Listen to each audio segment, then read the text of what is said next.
حضرت عمر کا زمانہ تھا، ایک نوجوان صحابی کا بیٹا مسجد جایا کرتا تھا، بڑا نیک تھا. ایک عورت اس کو اپنی طرف بلانے لگی، لبھانے لگی. نوجوان تھا، ایک دن دل آ ہی گیا بی بی پہ. عشاء کی نماز پڑھ کے اس کے گھر کی طرف جا رہا تھا کہ کسی قاری صاحب نے آیت پڑھ دی، ولی من خاف مقام ربہ جنتان، جو اللہ کے سامنے کھڑے ہونے سے ڈرے گا رب 2 جنتیں عطا کرے. یہ آیت کیا سنی کہ نوجوان بے ہوش ہو کے گرا. کسی نے باپ کو خبر دی کہ تیرا بیٹا بے ہوش ہے. باپ گھر لائے، بالوں میں ہاتھ پھیرا، بیٹے کیا ہوا؟ اس نے آنکھیں کھول کے کہا ابا جی میں نے گناہ کیا نہیں، لیکن میرا قبضہ پورا ہو گیا تھا گناہ پہ. وہ بالکل راضی تھی، میں چاہتا تو میں گناہ کر لیتا، لیکن میں اللہ سے ڈر گیا. کیا واقعی رب مجھے 2 جنتیں دے گا؟ تو باپ نے ماتھا چوما، کا بیٹا اللہ کے وعدے بڑے ہی سچے ہیں، بڑے سچے ہیں. تو یہ تصور کر کے اللہ مجھے دیکھ رہا ہے، پھر ڈر جا، واقعی 2 جنتیں دے گا. اس نوجوان نے چیخ ماری اور روح ہی پرواز کر دی. رات کو جنازہ پڑا، دفن کر دیا. صبح حضرت عمر آئے، فرمایا اتنا نیک نوجوان تھا تو مجھے کیوں نہیں بتایا؟ میں اس کے غسل میں شریک ہوتا، کفن میں شریک ہوتا، میں جنازہ پڑھاتا. حضور بس رات دیر ہو گئی، دفن کر دیا. امام سیوطی نے لکھا، ابن کثیر نے لکھا، ابن عساکر نے لکھا. حضرت جناب عمر فاروق فرمانے لگے مجھے بتاؤ تو صحیح اس کی قبر کہاں ہے؟ نیک ہو کوئی بندہ تو قبر پہ جانا چاہیے. فرمایا بتاؤ قبر کہاں ہے؟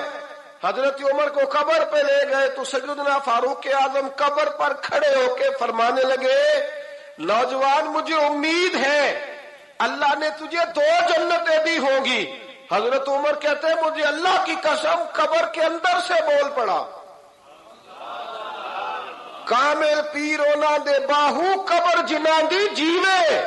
قبر کے اندر سے بول پڑا، کہنے لگا عمر امید والی بات نہیں، میرے رب کے وعدے بڑے سچے ہیں، اس نے واقعی مجھے 2 جنتیں عطا فرمائی، اس نے واقعی 2 جنتیں دی ہیں. کبھی کوئی کام تو ایسا ہو جو صرف اللہ سے ڈر کے چھوڑا جائے، ہونا چاہیے کہ نہیں ہونا چاہیے؟ آپ یقین کریں بچوں سے ڈر کے ہم نے بڑے کام چھوڑ دیے، بھائیوں سے ڈر کے چھوڑ دیے، دنیا داروں سے ڈر کے چھوڑ دیے. اور کبھی کبھی میں کہہ دیتا ہوں کہ بہت سارے ماں باپ نے اولاد سے ڈر کے چھوڑا، بہت سارے استاد شاگردوں سے ڈرتے ہیں، الا ماشاء اللہ کچھ پیر مریدوں سے ڈرتے ہیں. کاش ہم اللہ سے ڈرنا شروع کریں. جب رب سے ڈرو گے پھر کسی اور سے نہیں ڈرو گے. اللہ کا خوف سنوارتا ہے، سجاتا ہے، یہ ذہن بنائیں. امام شافعی رحمت اللہ علیہ کے زمانے میں نا ایک بادشاہ کا اپنی بیوی سے جھگڑا ہو گیا. تو وہ بھی ملکہ تھی، کسی بادشاہ کی بیٹی تھی، شہزادی تھی. اس نے بھی سخت جملہ کہا، کہنے لگی چل دور ہٹ جہنمی، معاذ اللہ. اب اس نے اپنے خامد کو جہنمی کہا تو وہ کہنے لگا اس کا خامد کہ اچھا تو مجھے جہنمی کہتی ہے، جا پھر اگر میں جنتی نہیں تو تجھے 3 طلاقیں. اب کیسے ثابت ہو کہ جنتی ہے کہ جہنمی ہے؟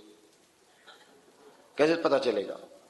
علماء سے پوچھا تو وہ کہنے لگے ہم کیسے بتائیں، کون ڈگری دے کہ تو جنتی ہے کہ جہنمی ہے؟ بات دور نکل گئی. امام شافعی کے پاس گیا، وہ رسوخ رکھتے ہیں علم فقہ کا، ان کے پاس گیا، جا کے کہنے لگا حضور یہ مسئلہ ہے. امام صاحب فرمانے لگے اکیلے میں مجھے ملتے ہو؟ وہ اندر آیا، کچھ دیر گفتگو ہوئی تو امام صاحب فرمانے لگے لو جی یہ بندہ جنتی ہے، اس کی بیوی کو طلاق کوئی نہیں ہوئی، یہ جنتی ہے. آپ کو پتہ ہے لوگ فتویٰ جلدی دے دیتے ہیں. کچھ لوگ خلاف تقریریں کرنے لگے کہ بادشاہ تھا تو امام صاحب نے بچا لیا ہے، کیسے آپ نے ڈگری دے دی کہ جنتی ہے جی؟ تو امام صاحب کہنے لگے تم بحث نہ کرتے تو میں بات پردے میں رہنے دیتا. سنو میں نے بادشاہ کو تنہائی میں بلا کے پوچھا ہے کہ کبھی اللہ سے بھی ڈرے ہو؟ صرف اس لیے کہ اس وقت اللہ دیکھ رہا ہے. یہ نیت کبھی بندوں سے ڈر کے تو بندے بڑے گناہ نہیں نہ کرتے، کبھی اللہ سے ڈر کے بھی چھوڑا ہے. تو بادشاہ کہنے لگا بالکل چھوڑا ہے. میری ایک کنیز تھی بڑی خوبصورت، غریب گھر کی ملازمہ، غریب گھرانے کی تھی. ایک دن میں آیا تو میرے کمرے میں صفائی کر رہی تھی. معاذ اللہ میرا اس پہ دل آ گیا، میں نے دروازہ بند کر لیا. دنیا کی کوئی طاقت نہیں تھی، میرا اپنا محل تھا، مجھے کچھ دیکھ بھی لیتا تو کسی میں جرت نہیں تھی مجھے منع کرنے. اور میں چونکہ حکمران تھا اور مطلق العنان تھا، کوئی شکایت بھی نہ کرتا. لیکن جب میں نے اس کی طرف ہاتھ بڑھایا تو اس نے ایک ہی لفظ کہا، کہنے لگی تو اللہ سے نہیں ڈرتا، تو اللہ سے نہیں ڈرتا؟ کہنے لگا کوئی نہیں تھا امام صاحب مجھے منع کرنے والا، کوئی نہیں تھا، لیکن جب اس نے کہا تو اللہ سے نہیں ڈرتا تو میں کانپنے لگا۔ میں نے اس سے معافی مانگی، غریب ملازمہ سے میں نے بادشاہ ہو کے معافی مانگی، میں نے معافی مانگی، پھر میں نے دروازہ کھولا، کہتے وہ چلی گئی۔ امام صاحب کہنے لگے اٹھ میرے سینے سے لگ۔ کہا حضور کیا ہوا؟ فرمایا جو تنہائی میں اکیلے میں ایک دفعہ بھی رب سے ڈر جائے اللہ اسے 2 جنتیں عطا فرمائے گا۔ تو جنتی ہے اس لیے کہ تو یار کبھی تو ایسا ہو، کبھی تو ایسا ہو بھولا گاہک ہمارے قبضے میں آ گیا ہو، ہم اپنا پورا اس پر تسلط رکھتے ہو پر ہم اللہ سے ڈر جائیں۔ کبھی ایسا ہو کہ کروڑوں روپیہ ہمارے تسلط میں ہو، ہم چاہیں تو جتنا مرضی استعمال کریں لیکن ہم اللہ سے ڈر جائیں۔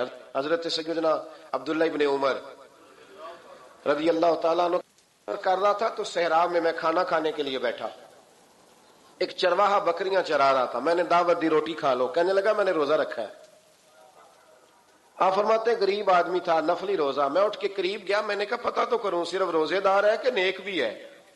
صرف کچھ روزے دار ہوتے ہیں پر نیک، ناراض نہ ہو جائیے گا، حضرت عبداللہ ابن عمر کی بات کر رہا ہوں، کچھ نمازی ہوتے ہیں پر نیک، حاجی ہوتے ہیں پر نیک، وہ تقوی نہیں اختیار کرتے، مقاصد نماز اور مقاصد روزہ نہیں جانتے۔ کہتے میں قریب گیا تو میں نے جا کے اسے کہا یہ بکری بڑی پیاری ہے، بیچ نہیں دیتا میرے ہاتھ؟ کہنے لگا میری نہیں، میں تو چرواہا ہوں، تنخواہ پہ بکریاں چراتا ہوں، کسی اور کی ہیں، مالک کوئی اور ہے۔ تو فرماتے ہیں میں نے اسے کہا کہ مالک کو کہہ دینا کہ ایک بکری بھیڑیا لے گیا تھا، یہ 300-400 بکریاں، مالک کو کیا پتہ، کہنا ایک بھیڑیا لے گیا ہے۔ تو کہتے ہیں اس نے داڑھی جھاڑی تو گرد اڑی، غریب آدمی مٹی میں لتھڑا ہوا لیکن اس کی آنکھوں میں اتنی روشنی، کہنے لگا حضور بکریوں کے مالک سے تو کہہ دوں گا بھیڑیا لے گیا ہے، اور جب کائنات کا مالک پوچھے گا، جب عرش کا مالک پوچھے گا تو کیا جواب دوں گا؟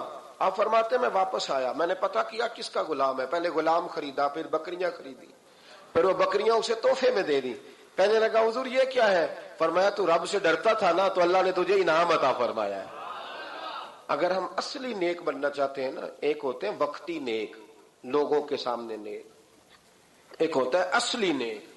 اصلی نیک وہ ہوتا ہے جس کا ذہن بن جاتا ہے کہ میرا رب مجھے دیکھ رہا۔ 3 باتیں اپنی زندگی میں اپنا لیں، ایک تو ہمیشہ اللہ کی رحمت پر توجہ رکھیں اور اس کی رحمت کا ذکر کریں، اور دوسرا اللہ کے فیصلوں پر راضی رہیں، رب جو دے دے، جہاں بٹھا دے، جس حال میں رکھ دے اس حال میں راضی، اور تیسرا یہ ذہن بنائیں کہ میرا رب مجھے دیکھ رہا ہے، میرا اللہ میرے ساتھ ہے۔ یہ تصورات جمائیں، پھر اللہ کے قریب جانا آسان ہو جائے گا۔